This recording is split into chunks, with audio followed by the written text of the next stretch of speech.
North Paravur Don Bosco hospital ക്യാമ്പസിൽ അത്യാധുനിക സജ്ജീകരണങ്ങളോടെ സജ്ജമാക്കിയ മാഗ്നസ് ഡയഗ്നോസ്റ്റിക്സ് പ്രവർത്തനം ആരംഭിച്ചു.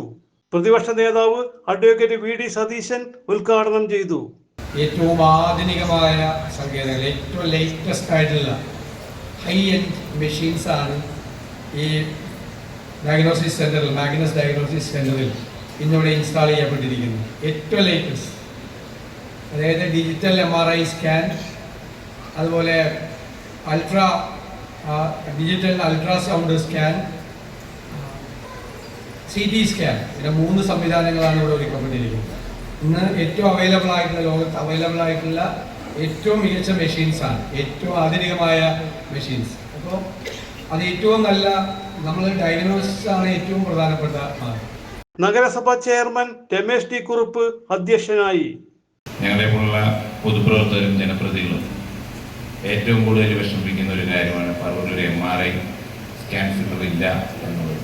പലപ്പോഴും എറണാകുളത്തേക്കൊക്കെ രാത്രി എൻ്റെ ഓടിത്തന്നെ വിളിക്കുമ്പോൾ ഏറ്റവും നന്നായി പ്രവർത്തിക്കുന്ന പറവൂർ നഗരത്തിലെ ഏറ്റവും നല്ല ഹോസ്പിറ്റലൊന്നായ ഡോൺ ബോസ്കോയിൽ തന്നെ കോട്ടപ്പുറം രൂപത വികാരി ജനറൽ മോൺസിഞ്ഞോർ റോക്കി റോബി കളത്തിൽ അനുഗ്രഹ പ്രഭാഷണം നടത്തി. അൾട്രാസൗണ്ട് മെഷീനുകൾ ഇവിടെ ഇൻസ്റ്റാൾ ചെയ്യുമ്പോൾ ഈ ആശുപത്രിയുടെ അടുത്ത ഒരു തലത്തിലേക്കുള്ള വളർച്ച, പ്രത്യേകിച്ച് ചില ആക്സിഡന്റുകൾ ഉണ്ടാകുന്ന സമയത്ത് ഇവിടെ ഒരു ന്യൂറോ ഡിപ്പാർട്ട്മെന്റ് കൂടെ ഉണ്ടാവുകയാണെങ്കിൽ ഇമ്മീഡിയറ്റ് ആയിട്ടുള്ള ചില ഇന്റർവെൻഷൻ നടത്തി ജീവൻ രക്ഷിക്കാൻ കഴിയുന്ന രീതിയിലേക്ക് ആശുപത്രി ഡയറക്ടർ ഫാദർ ക്ലോഡിൻ ബിവേര സ്വാഗതം ആശംസിച്ചു. സാധാരണക്കാർക്ക് വേണ്ടി നിലകൊള്ളുന്ന ഒരു സ്ഥാപനമാണ്. പലപ്പോഴും തെറ്റിദ്ധരിക്കപ്പെടുകയും കുറ്റപ്പെടുത്തപ്പെടുകയും ഒക്കെ ചെയ്യുന്നുണ്ടെങ്കിലും യഥാർത്ഥത്തിൽ ഇപ്രകാരമുള്ള ക്രിസ്ത്യൻ മാനേജ്മെന്റുകളുടെ അല്ലെങ്കിൽ ചാരിറ്റബിൾ ഇൻസ്റ്റിറ്റ്യൂഷൻസ് കേരളത്തിൽ നിലനിൽക്കുന്നത് കൊണ്ടാണ് നോർത്ത് ഇന്ത്യയെ സംബന്ധിച്ചിടത്തോളം സൗത്ത് ഇന്ത്യയിൽ നമ്മുടെ ആരോഗ്യ രംഗത്തെ ചികിത്സ ഇപ്പോഴും പിടിച്ചു നിർത്താൻ നമുക്ക് സാധിക്കുന്നത് എന്ന് നമുക്ക് മറക്കരുത്.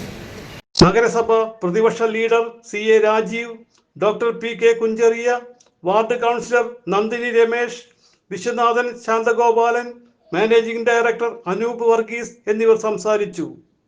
CJ Joy, city voice news bureau, north Paravur.